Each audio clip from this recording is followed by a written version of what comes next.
Ariane, être lesbienne dans la société actuelle, qu'est-ce que ça représente? Ça représente une oppression, à bien des points de vue. Euh, Ça représente le risque d'être foutu à la porte de son emploi si on est moindrement trop évidente du fait qu'on soit lesbienne. Ça représente la perte d'amis. Ça, c'est une expérience que j'ai eue. C'est-à-dire que avant que je sois lesbienne, j'avais des amis qui étaient hétérosexuels, j'avais des couples, tout ça. Puis le jour où je leur ai dit, ben, il y en a beaucoup qui sont disparus de la circulation, qui ont dit, bon, ben, on n'a rien à foutre avec cette fille-là parce que je sais pas, c'est difficile à dire. Peut-être parce qu'ils se sentaient à ce moment-là. Il y en a qui disaient, bon, ben, t'es lesbienne, c'est tout à fait normal, il n'y a rien là. Mais, alors, il y avait des femmes qui venaient me parler de leur mari et de leur situation et tout ça. Mais quand moi, parce que j'arrivais à dire, moi, qu'est-ce que je vis, ça les intéressait pas, ou ça leur faisait peur, ça les dérangeait. Et je crois aussi que c'est ça avec lesbienne, c'est que ça dérange pas mal. Ça dérange ton entourage. Est-ce que tu as déjà ressenti de l'agressivité de la part des hommes ou des femmes? Oui, ça, j'en ai déjà ressenti. Plus de la part des hommes que des femmes ou le Oh, c'est contraire? assez égal. C'est assez égal à ce niveau-là. Il y a des hommes qui vont carrément se fermer et qui veulent rien savoir. Et il y a des femmes qui vont essayer de te prouver que c'est toi qui es dans le mauvais chemin, que tu es complètement perdu, que tu vis pas dans la réalité de la société, que tu te marginalises. Et qu'à partir du moment où tu te marginalises, à ce moment-là, il y a des tas de choses dans lesquelles tu peux plus participer avec elles. Est-ce que toi, tu te considères comme marginale? Aujourd'hui, étant donné qu'on est une minorité et qu'il y a une minorité qui est malheureusement pas encore tout à fait solidaire, oui, je considère que je suis une marginale. Euh, J'aimerais mieux me considérer comme une minorité. Quel est le statut de l'homosexuel dans la société? Je ne sais pas s'il y a un statut, parce que habituellement les gens tendent à nier le phénomène homosexuel. Ah, c'est des histoires. Ah, par exemple, lorsqu'ils entendent parler d'homosexuelles femmes, ils vont dire ah, si elles connaissaient un garçon, des garçons, elles ne seraient plus homosexuelles on tend habituellement à nier le phénomène. Je pense que c'est un statut qui est peu enviable. Euh, Puis je pense d'autant plus qu'on... Je pense pour les femmes, c'est encore moins enviable. Parce que la femme est déjà, disons, si on veut, infériorisée quelque peu. Quand elle est homosexuelle, c'est encore pire, d'après moi. Là, Puis souvent, les hommes sont touchés personnellement. Comme les femmes vont prendre davantage. Je pense que les mères vont prendre davantage le fait que leur fille est homosexuelle que le père. Parce que mon père, moi, m'a dit tu m'aimes pas. Qu'est-ce qu'il y a? C'est qu'il va pas. Pourtant, on était bien amis quand quand tu étais plus jeune. Je t'aime à la pêche, tout ça. Bon, qu'est-ce qui va pas? Pourquoi tu t'aimes pas les hommes? Au lieu de voir que j'aime les femmes, il voit que j'aime pas les hommes. C'est pas ça. C'est pas un rejet de l'homme, l'homosexualité. C'est l'amour d'une femme, des femmes. C'est différent. Faut pas voir ça du côté négatif. Dans votre village, est-ce que c'était très mal vu d'être homosexuel? Bien, comme dans n'importe quel petit village, disons que les gens sont peut-être moins tolérants, étant donné qu'ils sont ils sont plus proches de toi. La tolérance est beaucoup plus visible parce que l'interaction entre les personnes est beaucoup plus directe, beaucoup plus... ça se fait toujours de tous les jours. Fait que c'est sûr que sont moins tolérants. Dans une grande ville, ben, que c'est pas que les gens sont plus tolérants, mais c'est l'anonymat un peu... on s'occupe pas de qu'est-ce que l'autre vit à côté, parce qu'on n'en est pas intéressé. Tandis que dans un petit village, ben, tu es toujours pris avec de la parenté, des amis, l'école où tu vas, les parents te connaissent, des choses comme ça. Tout le monde se connaît. C'est là vient le manque peut-être de tolérance, ou bien plus visible, en tout cas, de la part des gens d'un petit village. Et pour échapper à ça, vous avez quitté votre village. Oui. Oui, pour cette raison-là. Puis aussi que, quand même, dans un petit village, t'as pas la facilité de rencontrer tous les gens que tu voudrais rencontrer. Parce que quand même, c'est limité, autant que si j'avais vécu une vie hétérosexuelle. Il reste qu'un petit village, c'est un petit village. Le choix est restreint à tous les niveaux. Alors, on est obligé de venir dans une plus grande ville si tu veux rencontrer. Vous avez quitté beaucoup quand même. Ben, beaucoup. Vous aviez une sécurité là-bas, vous aviez Oui. du travail, ce que vous Oui. n'avez pas ici. Oui, oui. Mais pour moi, au niveau où je suis rendue, là, dans mon évolution personnelle, c'est plus important d'être bien avec moi-même, d'être en accord avec moi-même que d'avoir toute la sécurité matérielle j'aurais pu continuer à avoir en restant où j'étais. Et à quel moment est-ce que vous avez décidé que vous étiez lesbienne? Mais j'ai pas décidé que j'étais lesbienne, mais c'est venu par la force des choses, je crois. Je m'identifiais à un garçon, alors il fallait absolument que j'aille vers la femme si je croyais être un garçon ou voulais être un garçon. Je crois que c'est ça, plutôt. Je me refusais complètement d'être une femme. Mais ce n'est pas le cas de toutes les homosexuelles femelles, ça. C'est mon cas à moi. Et puis, je pense qu'il n'y en a pas beaucoup comme ça. Il y en a très peu. En général, les femmes homosexuelles, elles sont très heureuses d'être des femmes et d'être jolies et d'être féminines. Ça fait partie, ça aussi. J'étais différente un peu de ce côté-là. Quelle a été votre première réaction au moment où vous avez senti que vous étiez homosexuel? Ben, ça a été une réaction disons, ça m'énervait, ça m'a inquiété.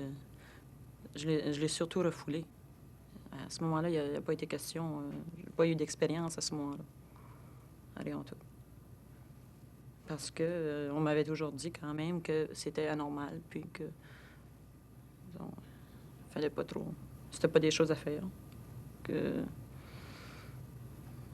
c'était péché, la notion de péché, c'est le mal. Alors, toutes ces choses-là qu'on m'avait dit par mon éducation, soit religieuse ou familiale, sociale, j'en étais consciente que c'était. Du moins, je les croyais. Alors, c'est sûr que j'ai refoulé ma sexualité. Ou bien je l'ai manifestée de la façon que les autres voulaient que je la manifeste. À un moment donné, tu crois qu'avec le temps, tout va se régler, ce qui est faux. Le temps, ça règle pas tout. Des fois, ça met juste des choses en veilleuse. À un moment donné, si on a des idées ou qu'on a appelons ça des tendances ou des choses comme ça, il faut, à un moment donné, qu'on y faire face. Même si c'est une peur, si c'est quelque chose qu'on refoule. On ne peut pas le refouler toute la vie. À un moment donné, il faut réaliser qu'il faut faire face à cette chose-là. Est-ce qu'un couple d'homosexuels peut vivre un amour comme un couple hétérosexuel, de la même façon?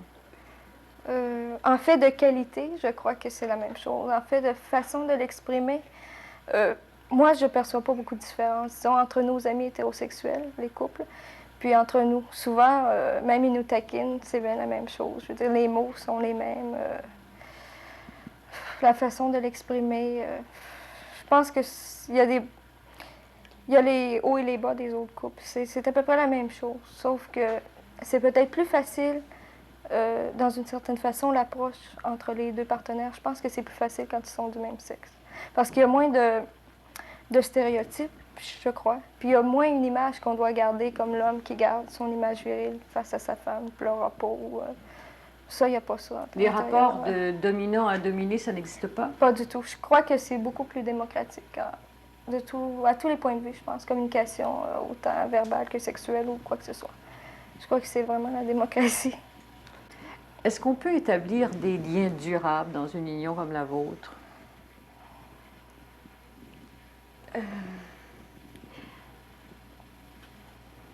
Je crois qu'il y a beaucoup plus d'écueils sociaux, si on peut dire, mais si on se fie, disons, si on se limite à la relation, la relation comme telle, ben, c'est la même chose. Je veux dire, qu'un couple je veux dire hétérosexuel. Je crois qu'il y a la même chance de durer, mais qu'un couple qui n'a pas d'enfants, par exemple. Souvent, les gens qui ont des enfants vont rester ensemble pour les enfants, puis se sépareront pas. Je pense qu'on a à peu près la même chance de durabilité, si on veut, employer le terme, qu'un couple qui n'a pas d'enfants. Est-ce que Vous avez eu à subir certaines répressions dans votre milieu de travail du fait que vous étiez homosexuel? Non, moi, pas du tout. Jamais. Jamais. Non, pas du tout. Et pourtant, vous vous affichiez comme homosexuel. Oui, oui, je ne change rien du tout. Simplement que je trouvais que être homosexuel, c'était ma vie sexuelle, privée. Alors, je n'avais pas à mentionner rien. Maintenant, il y en a qui devinaient ou qui cherchaient, puis me le demandaient. Es-tu comme ça? Je dis oui. Des choses. Mais pas plus que ça. Ça arrive aussi, il y a d'autres lesbiennes qui pourront vous dire, je sais qu'il y a des cas qui se sont passés, et plus d'une fois, où à partir du moment où ton patron t'invite à souper, ou le gars avec qui tu travailles t'invite à souper, puis tu lui dis non une fois, puis tu lui dis non deux fois, puis tu lui dis non trois fois, puis il sent bien que toute ton énergie passe aux autres femmes qui sont alentour de toi, tu vas être isolé, et tu vas être mis au rencard. Et c'est ça qui est énormément important. C'est l'isolement des lesbiennes dans leur milieu de travail. C'est le plus grand problème auquel elles ont à faire face? Sûrement, sûrement. En tout cas, c'en est un. Mais les hommes, ben déjà, j'avais des drôles de réactions. Ils me disaient, je dirais pas, j'interpréterai pas exactement le terme qu'on me le disait, là. Ils voulaient me dire, bien, si tu couchais avec moi, tu serais plus comme ça. Mais c'était pas d'une autre façon. Hein. C'était un peu grossier. Et ça me choquait ou ça me faisait rire, mais je faisais pas un argument avec ça. Je me disais, ben, c'est un peu prétentieux. C'est justement en me disant pas des choses comme ça, ou en me disant des choses comme ça, que moi, je me refusais absolument. J'avais rien à prouver. Mais c'est comme si on me disait, ben, tu es pas bien, si tu venais coucher avec moi, tu serais guéri. Ça serait très bien après. J'acceptais pas beaucoup ça. Puis il y en a d'autres parfois qui me voyaient comme une vicieuse. Et puis là, elle me faisait des propositions, c'est-à-dire très gentiment, vous savez, je vais te présenter ma femme ou je vais te présenter une amie. Et puis, alors, il désirait l'aventure à trois. Et ça, je prenais pas ça non plus. Il y avait aussi la femme, par curiosité, qui voulait me faire un peu marcher. Et ça non plus, ça allait pas. Je le sentais tout de suite. Des choses comme ça. Vous dites que vous êtes lesbienne. Il semble y avoir une sorte de chicane là, au niveau des termes. Certaines se disent homosexuelles, d'autres homophiles, d'autres lesbiennes. Alors d'où vient cette confusion dans les termes? Je pense que c'est une question de prise de conscience politique. C'est une question que le mot lesbienne a été un mot tabou pendant très longtemps. C'est un mot que beaucoup d'hommes nous ont lancé d'en face, comme si t'es lesbienne, t'es moins que rien. Puis, t'as rien à faire dans ce monde-là, parce que t'es pas pour nous. Et comment une femme peut vivre sans un homme, ça, c'est une question que les hommes dans la rue ne peuvent pas s'imaginer. Donc, être lesbienne, à mon avis, c'est une prise de conscience politique. On fait l'amour et puis la guérilla. L'amour entre nous, c'est l'amour avec joie. Il n'y a pas d'endroit. Mais partout il y a des hommes, et partout on se bat. Est-ce qu'on peut parler d'amour dans une relation homosexuelle? Oui, madame. Beaucoup. Vous avez vécu ça, vous? Oui, quelquefois. Oui. C'est exactement le même sentiment que l'hétérosexuel. Exactement pareil. Il n'y a rien de différence. Vous voulez dire que c'est aussi engageant? Oui, aussi engageant. Aussi sérieux. Enfin, quand on aime quelqu'un, je pense bien qu'on ne prend pas ça à la légère. C'est sérieux, on aime quelqu'un. Et puis, on ne répond pas toujours. C'est pas toujours un sens unique. Il peut y avoir un sens unique. Des fois, il y a toujours dans un couple, en général, peut-être un qui aime plus que l'autre, mais c'est normal, ça. C'est la même chose chez l'homosexuel. On peut être déçu, on peut être malheureuse. Absolument. Vous l'avez été. Oui, j'étais heureuse, j'étais moins heureuse, j'étais déçue parfois, mais n'importe quelle femme pourrait dire la même chose. Est-ce que c'est pas un peu par facilité que vous allez vers les femmes, plus que par attirance vraiment? Mon Dieu. Avec tous les problèmes qu'on a, je ne sais pas si c'est par facilité. Oui, sur le plan social, vous avez des problèmes, mais Vraiment.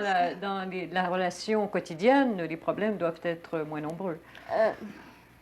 Peut-être, malgré que les couples qui s'entendent bien, hétérosexuels, n'ont pas plus de problèmes à l'intérieur que nous. Non, moi, j'ai jamais pensé avant, là. Je me suis jamais imaginée en train d'aimer un homme ou de vivre avec un homme. J'ai toujours dit, quand j'étais adolescente, jamais je me marierai, puis je le criais sur tous les toits. Non, vraiment, c'est de l'attirance. C'est de la très forte attirance. Puis ça, j'ai jamais ressenti ça envers un garçon. Puis si jamais je le ressentais, là, je serais capable de vivre aussi bien. Est-ce qu'il y a une définition qui existe et qui soit acceptée de l'homosexualité? Oui, on a une définition qui est assez générale et qui englobe à peu près toutes les autres qui ont pu être faites.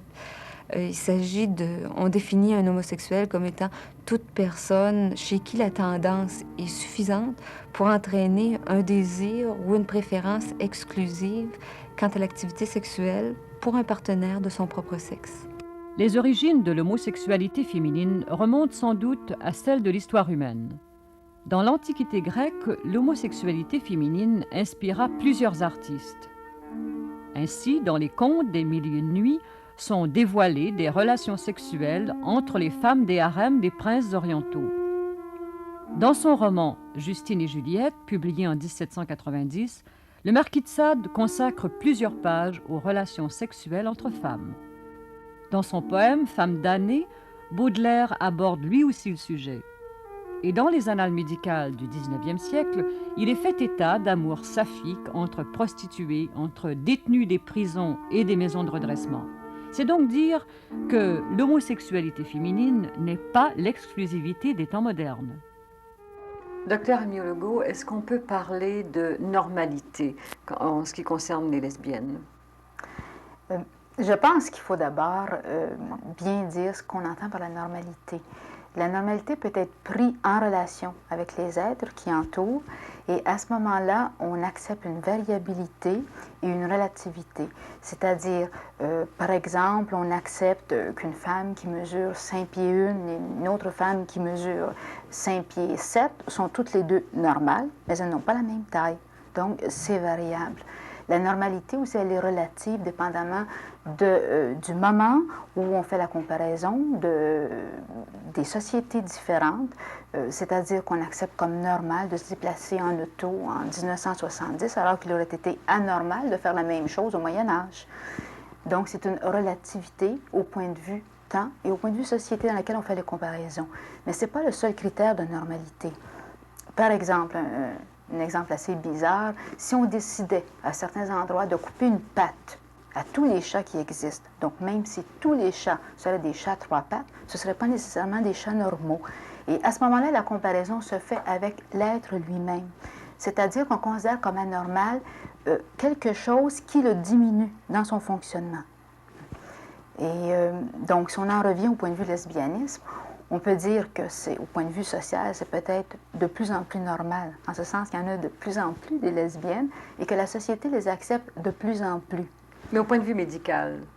Bon, là encore, au point de vue médical, les avis sont partagés. Disons que la médecine, au point de vue recherche, est à ses débuts dans le lesbianisme. Si, au point de vue hormonal, disons, on prend l'individu adulte, on a tendance à remarquer que les dosages hormonaux chez l'homosexuelle féminine, c'est-à-dire chez la lesbienne, sont à peu près normaux. Il y aurait peut-être une étude qui pense différemment, mais cette étude est peu valable par le nombre de sujets, 4 sujets seulement qui ont été utilisés. Donc, si on étudie au point de vue physique, au point de vue chromosome, au point de vue hormonal, la lesbienne est normale. Discuté par les philosophes depuis l'Antiquité, ce n'est qu'à la fin du XVIIIe siècle que l'on étudiera d'une manière scientifique l'homosexualité. Parce qu'on la considérait comme une maladie, ce fut la médecine qui s'y intéressa la première. Et pendant plus d'un siècle, on attribuera à l'homosexualité toutes sortes d'étiquettes.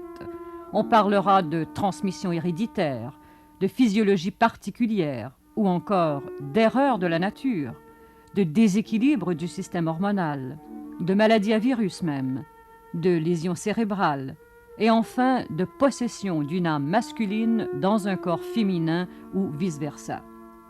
Toutes ces théories, la médecine moderne les a maintenant réfutées. Et ceux qui cherchent encore une explication au comportement homosexuel se sont maintenant tournés du côté du psychisme de l'individu. Mais le mystère qui entoure le désir que peuvent éprouver l'une pour l'autre deux personnes du même sexe reste encore entier. Chose certaine, la médecine et la psychiatrie ne considèrent plus l'homosexualité comme une maladie. Daniel Desroches, à quels parents s'identifient généralement les femmes homosexuelles? On a remarqué que les 3/4 des femmes, c'est-à-dire environ 77% des femmes homosexuelles, s'identifiaient au père d'abord. Et pour les autres qui ne se sont pas identifiées au père et qui font partie de ces 77%-là, elles se sont identifiées à personne n'ayant pas de figure parentale digne d'identification ou disponible pour une identification. Au fond, les parents ont presque toujours une part de responsabilité dans le cas des homophiles. Ça, c'est quand on se met à conceptualiser l'homophilie qu'on a l'impression de trouver des coupables, au fond. Mais ça s'est joué à une époque tellement jeune de l'existence de l'enfant, et ça s'est joué à travers tellement de mécanismes inconscients, puis le propre inconscient des parents, en remontant leur propre éducation, qu'à ce niveau-là, on ne peut pas parler de responsabilité consciente. On peut parler de difficultés relationnelles dans le noyau familial, oui. Parfois des difficultés qui ont été oubliées. On va demander à un homophile, puis ça arrive très souvent, on va causer avec une femme homophile, puis elle va te dire, mais moi, j'ai pas de problème, ma famille, ça a été très bien, j'ai jamais eu de chicane, toujours eu une bonne entente, j'ai eu toujours des bonnes relations avec mon père, ma mère. C'est déjà une étape ultérieure. Le vrai conflit s'est passé avant. Et ce qui est conflictuel, c'est aussi une donnée courante. On a tendance à l'oublier. Denise Goyette, vous êtes directrice fondatrice d'un service d'entraide aux homophiles. Qu'est-ce que c'est exactement que ce service? Ce service existe à Québec depuis 4 ans. C'est un service qui est offert à la communauté homophile, c'est-à-dire aux homosexuels hommes et femmes, ou à toute personne qui ont besoin d'informations sur la question de l'homosexualité, soit des parents ou des jeunes qui se posent des questions sur leur orientation sexuelle. Vous savez, il y a quelques années, 15 ans, 20 ans et 25 ans, les gens qui avaient une orientation sexuelle différente n'en parlaient à personne. C'était le grand secret. Ceux qui ont osé en parler, soit à des religieux, des prêtres, où on consultait, parce que la question morale était toujours là, ou à des spécialistes tels que le médecin, le psychologue, le psychiatre. Pour les uns, on répondait « Mariez-vous, ça va changer, ce sont des tentations ». Pour les autres, on disait « On va essayer de vous donner une thérapie ». On les traitait aux électrochocs, à l'insuline. On n'a changé personne. Je crois que ceux qui sont entrés dans les bureaux de ces médecins-là, de ces spécialistes, n'étaient pas homosexuels lorsqu'ils en ressortaient se disant guéris. Alors l'homosexualité était toujours là, l'état latent. À l'état latent. Et comme dans les écoles d'abord, où l'éducation doit se faire, dans la famille peut-être d'abord, et on n'en parle pas, même actuellement, l'éducation sexuelle dans les écoles, il n'en est pas question ou à peu près pas, et on ne parle jamais de l'homosexualité. Moi, je peux dire qu'à Québec, on commence à nous inviter à rencontrer les élèves, certains groupes, surtout quand certains professeurs nous connaissent et sont peut-être un petit peu avant-gardistes, osent nous mettre à leur programme d'une semaine, par exemple. On a peut-être peur que vous fassiez du militantisme aussi en allant leur parler d'homosexualité. Nous ne sommes pas là pour recruter des homosexuels. Je pense qu'on a assez de ceux qui le sont.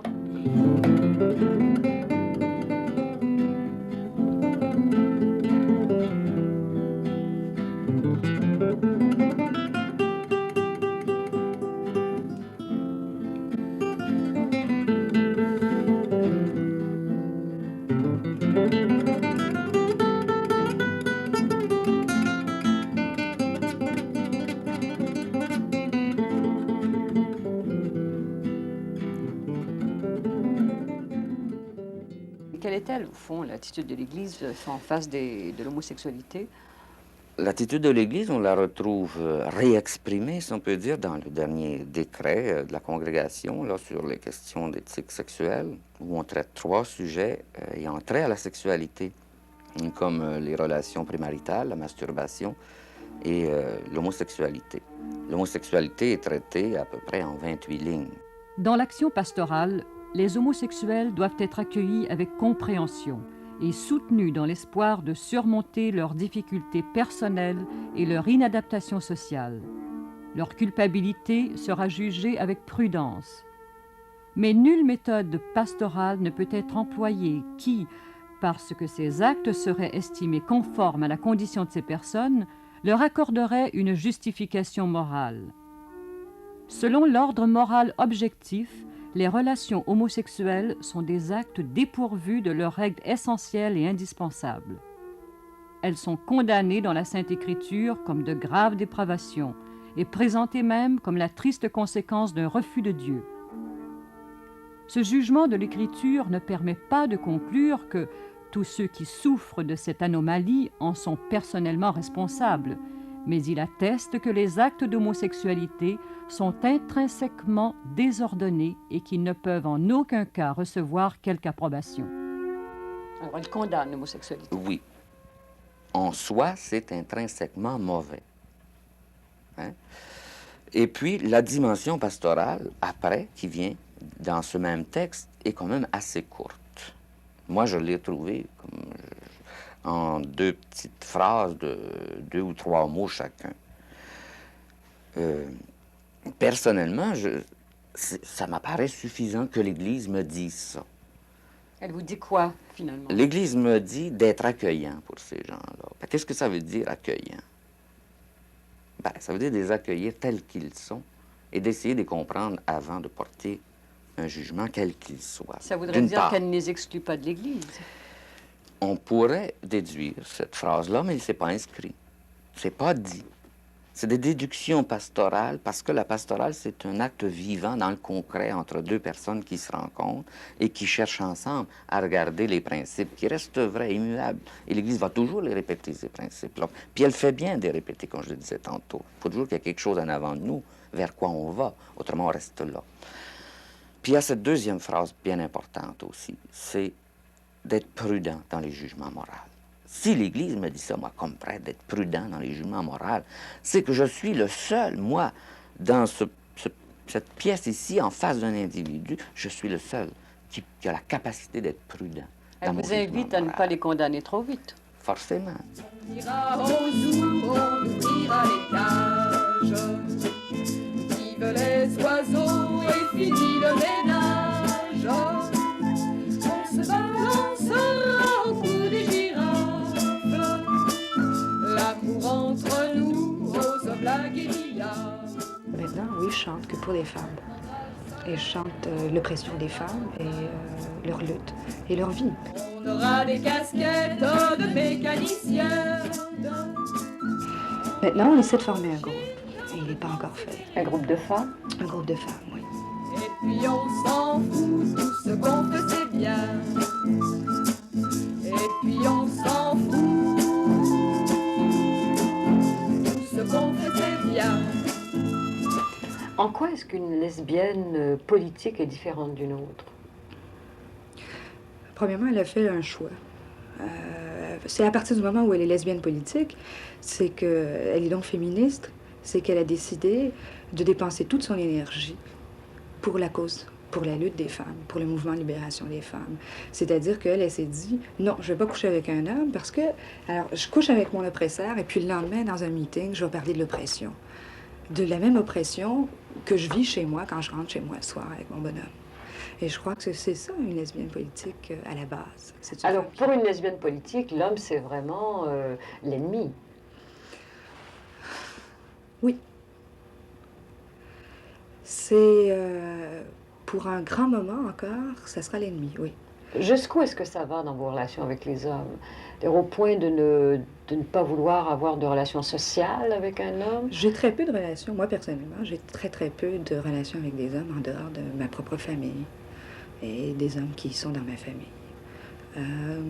C'est un choix que j'ai fait. C'est que il y a lesbienne politique et lesbienne politique. Vous voyez, il y a des tas d'imbroglio là-dedans. C'est-à-dire que je considère que je suis une lesbienne féministe radicale. Je considère que j'ai un temps à prendre pour moi. Et qu'on ne me l'a jamais donné. Et que maintenant, il n'y a personne d'autre que moi-même qui va me le donner. Et je me suis donné ce temps-là.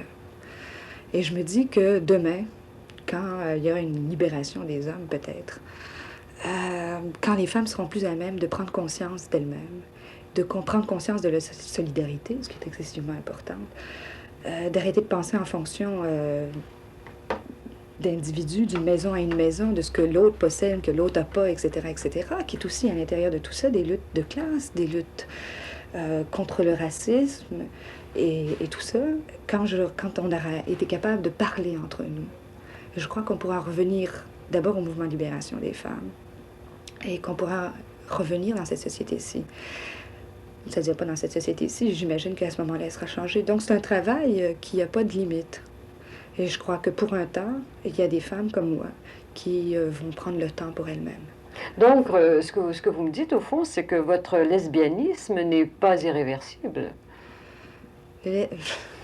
Mon lesbianisme est irréversible, mais ma façon de communiquer avec l'autre partie du décor n'est pas irréversible. Mais quand on se fait dire d'une part qu'on est une vicieuse, un déchet de la société, etc., comment est-ce qu'on peut se sentir bien en étant ce qu'on est? On doit finir par croire qu'on n'est pas tout à fait normal, puisque tout le monde nous dit qu'on est ceci et cela. Ben, ça nous arrive d'avoir des doutes parfois. Vous en avez eu, vous, des doutes? Très peu. Ça ne durait pas très longtemps. Je me disais, c'est des gens qui ne sont pas tellement intelligents ou sensibles pour avoir des réflexions semblables. Parce que j'ai eu beaucoup de chance dans la vie de rencontrer des gens très bien, je veux dire sensibles, intelligents, cultivés. Puis, ils m'ont jamais fait de choses semblables. Alors, je me disais, à la fin, quand j'entendais des choses comme ça, je me disais, ben, c'est parce qu'ils ne savent rien, ils ne connaissent rien. Est-ce que vous avez été malheureuse de ça? Ben, vous savez, sûr que j'ai été malheureuse. C'est-à-dire que j'en souffrais toujours un peu parce que être une minorité, c'est pas toujours facile. Parce que pas tellement de place pour nous. La société est faite en fonction du couple et de la famille. Alors, c'est un peu dans ce sens-là, mais je n'ai jamais regretté d'être ce que je suis. Parce que c'est ça, je suis comme ça. Je pourrais jouer la comédie, je pourrais faire à croire à n'importe qui, à n'importe quel homme, que je l'adore, puis que je l'aime, puis que j'ai envie de lui. C'est très facile. Mais je ne pourrais pas me sentir très honnête à ce moment-là. Vous avez refusé de témoigner avec visage découvert. Ah oui. Pourquoi? Peut-être que vous vous êtes pas assumé autant que vous le croyez. Bien, OK. Je sais pas peut-être croire qu'il y a quelque chose de mon côté de ce niveau-là. Peut-être, c'est sûr que je suis pas encore prête à y aller visage découvert pour une entrevue concernant mon homosexualité. Maintenant, je sais quand même que si on est obligé de faire des reportages ou bien des émissions sur l'homosexualité, on peut voir jusqu'à quel point que la société a encore besoin d'être éduquée. Et comme j'ai pas l'esprit missionnaire à m'aventurer, partir en croisade contre la société, j'aime autant vivre ma vie que passer ce qui me laisse ou bien ma vie à me battre contre un mur. Pourquoi est-ce que tu as accepté, contrairement à beaucoup d'autres, de venir témoigner à visage découvert? Parce que je pense qu'il était important qu'une lesbienne qui soit politique, qui ait pris conscience de certaines choses, puisse démystifier certains mythes, puisse arrêter de dire que être lesbienne, c'est simplement être marginal, puis c'est pas être malade, c'est être anormal, et puis c'est de s'arranger de cette anormalité-là. Je crois que c'est important de dire à visage découvert qu'on peut vivre ça d'une autre façon et d'une façon plus consciente. C'est pas forcément plus heureux, mais en tout cas, c'est beaucoup plus conscient. Et à ce moment-là, tu sais très bien que la lutte que tu as amenée, il faut que tu la pousses jusqu'au bout. C'est pour ça que je l'ai fait, en tout cas, moi. Je pense qu'on peut parler finalement de communauté lesbienne. Est-ce que dans cette communauté, tout le monde est égal, tout le monde est semblable, ou s'il existe des classes? Pas du tout. Il existe des classes. Elles sont marquées? Oh oui, très. Et elles ne se fréquentent pas du tout. C'est très divisé.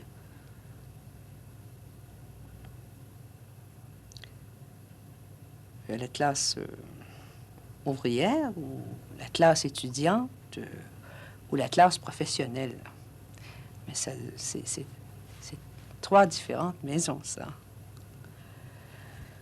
Parce qu'en général, j'ai remarqué que la professionnelle ne va pas s'afficher dans les bars spécialisés, vous comprenez? L'étudiante, la jeune fille d'aujourd'hui, ça ne la dérange pas du tout. Elle a l'excuse qu'elle va danser. Elle s'amuse très bien. Elles ne boivent pas tellement, la jeune génération, la génération d'aujourd'hui. C'est... Il y a la classe ouvrière, qui est particulière aussi. Elle aussi, disons, c'est plus franc, c'est plus vrai. Et puis, ils sont moins timides et moins influençables vis-à-vis de ce que les gens pourraient les blesser ou pas. Elles leur répondent et puis il n'y a pas de problème. Je la trouve beaucoup plus dégagée. Mais c'est surtout la classe professionnelle. Mais celle-là, là, c'est... faut faire bien attention.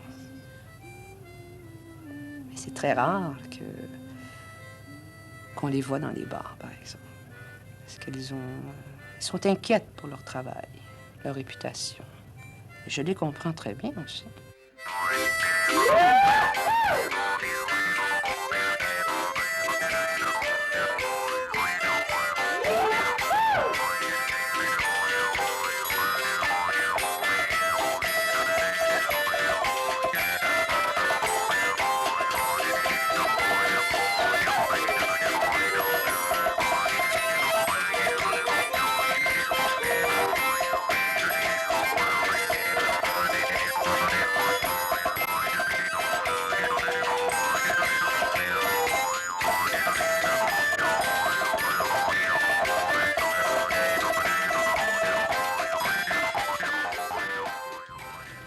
Il y a bien des femmes homosexuelles très féminines, puis qui veulent bien cacher ça, qui n'aiment pas tellement à se balader avec moi.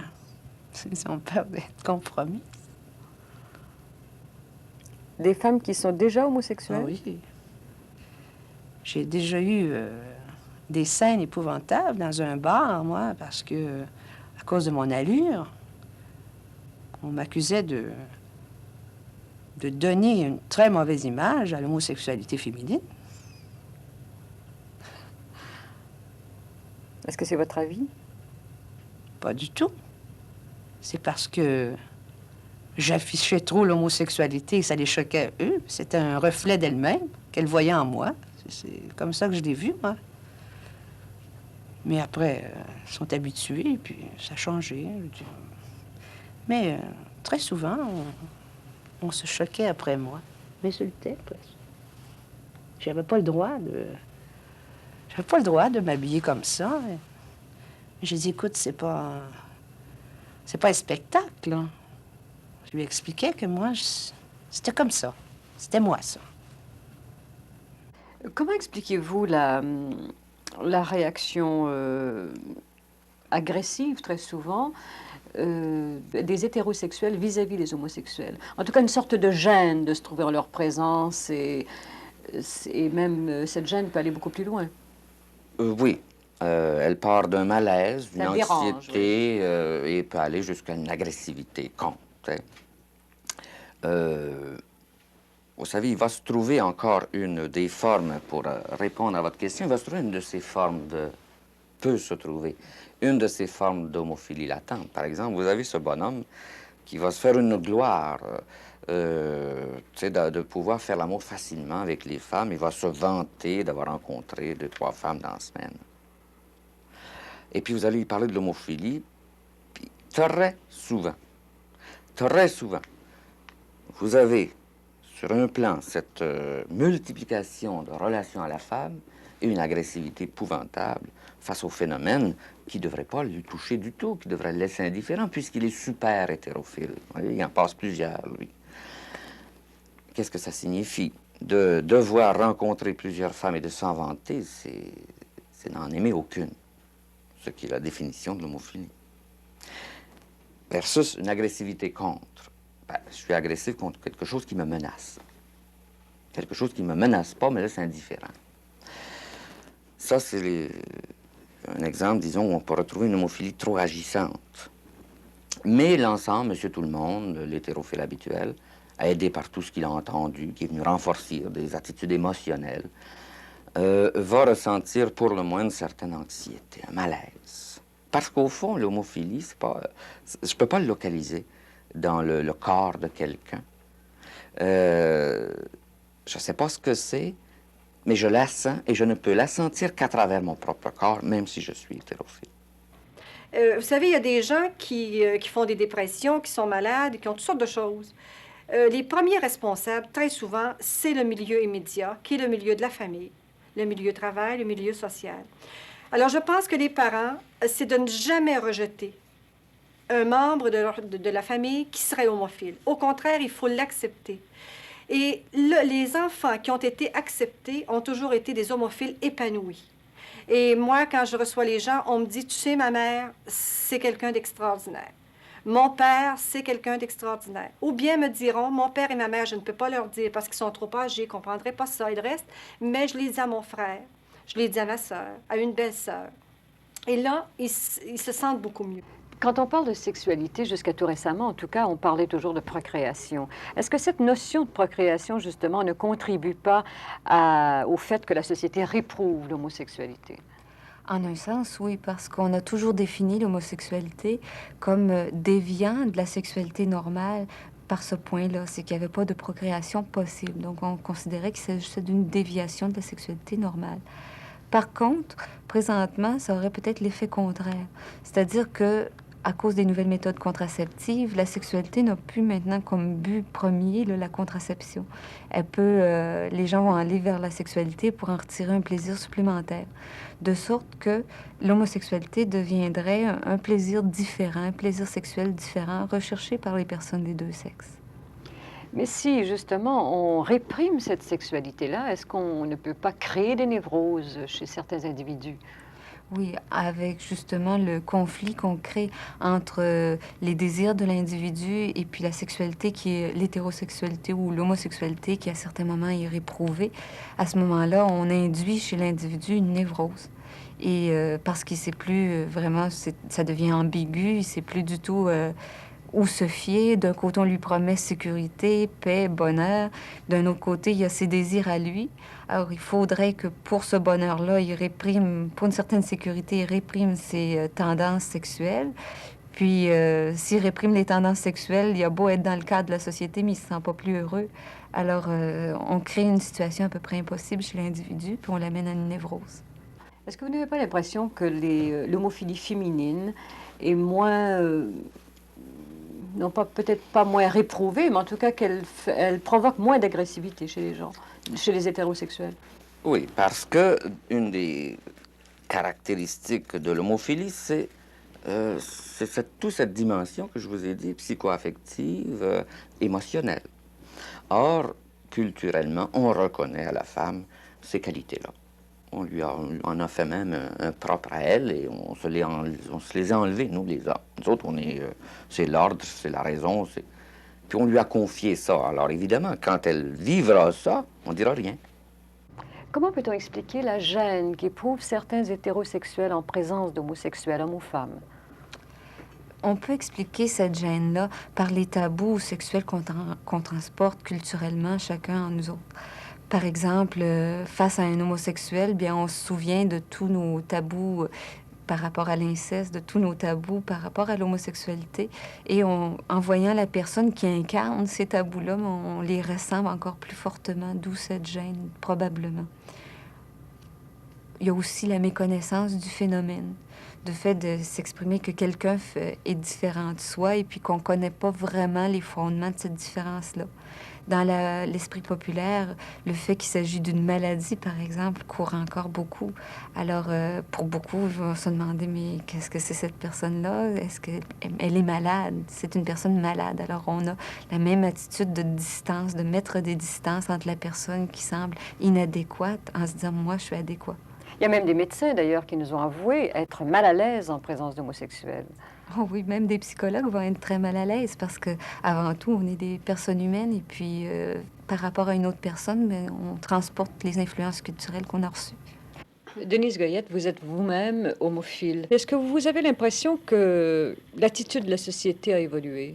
Oui, ça a vraiment évolué. Seulement que le fait que nous puissions aller dans les écoles, dans les endroits publics, dans les postes de radio et de télévision, et que nous puissions être acceptés de parler de l'homosexualité, alors qu'autrefois, on pouvait être mis en prison, on pouvait être arrêté, alors qu'aujourd'hui, c'est beaucoup plus ouvert. Et maintenant, c'est sûr que la société est encore sévère. Il y a encore beaucoup de tabous. Il reste que c'est peut-être un petit peu de notre faute, les homophiles, de pas se montrer tel que l'on est. Moi, je pense que si les gens nous connaissent bien, d'abord comme êtres humains, et qu'après on apprend qu'on est homophile, on finit par nous accepter. Même moi, je dois dire qu'on nous accepte très bien.